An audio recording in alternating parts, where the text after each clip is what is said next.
Well, I think we're going to do well here in Texas with the help of all of you. And, when we do, we'll be on our way to defeating Donald Trump. In November, we are going to remind Donald Trump what democracy is about, because we're going to throw him out of office.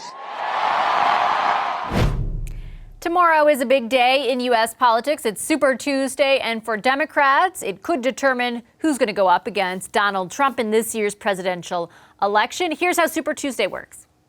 Super Tuesday is the most important day for presidential hopefuls because 14 states vote all at once, and that includes two of the country's biggest states, California and Texas. More delegates up for grabs on this day than any other. There's more than 1,300 delegates in total, and that represents about 68% of what's needed to clinch the nomination. Traditionally, when a candidate wins the majority of delegates, they secure the party's nomination.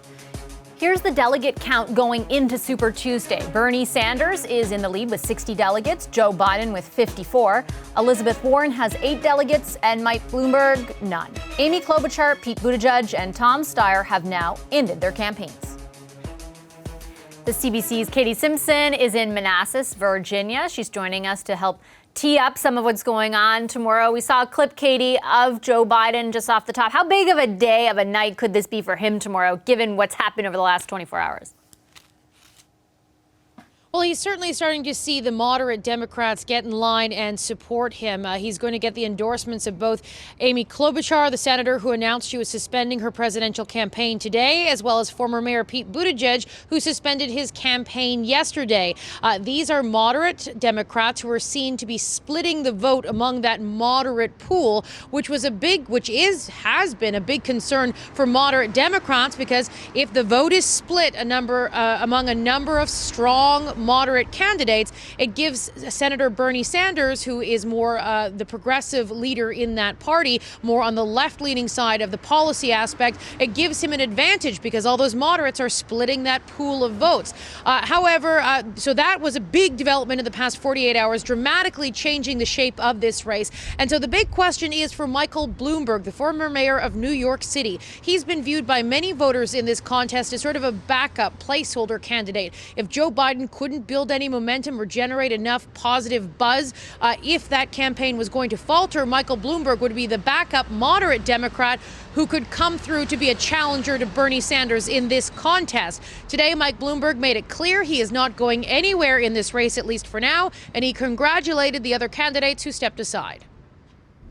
I wish them all the best. I thought both of them behaved themselves, is a nice way to phrase it, but they represented their country and their states very well.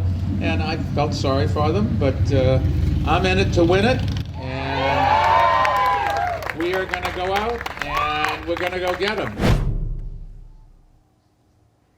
Bloomberg spent the day here in Virginia, or part of his day here in Virginia, rallying canvassers as he's really hoping this state will come through to him. He launched his campaign here. He spent a lot of time here and donated to a lot of causes for a lot of local Democrats in this state. So he's hoping it's the state with the 4th most delegates up for grabs tomorrow, and he's hoping it comes through for him. So what does it mean, if you take him at his word that he's going to stay on, what does that mean for the potential moderate support writ large? Well, that is the big question here. If you take a look at some of the polling, particularly in the bigger states where the most delegates are up for grabs, California, Texas, those states, we've seen that Bernie Sanders is in the lead from the most recent polling. However, Joe Biden and Michael Bloomberg seem to be neck and neck for 2nd and 3rd place. And so that is a big concern for those moderates who want to see the party unite behind one moderate candidate.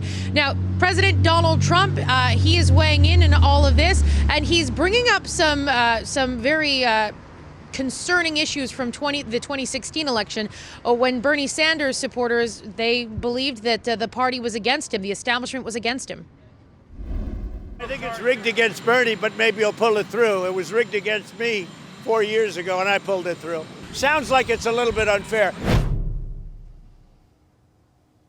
President Donald Trump is trying to fan those flames of uncertainty, but it is politics, and that is what politics is. Happens. Yay, politics. Thanks, Katie. The CBC's Katie Simpson for us from Virginia.